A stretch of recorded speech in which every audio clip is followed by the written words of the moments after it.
आज आपल्याला मणिपूरमधील एक मोठी बातमी सांगणार आहे. मध्यरात्री लोकसभेत राष्ट्रपती राजवट लावण्याबाबत चर्चा झाली आणि प्रस्ताव मंजूर करण्यात आला.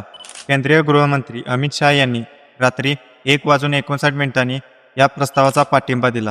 त्यांनी सांगितले की न्यायालयाच्या निर्णयानंतर जातीय हिंसेमुळे दोन समुदायामध्ये तणाव वाढला आहे आणि मणिपूरमध्ये शांततेसाठी हा निर्णय आवश्यक आहे.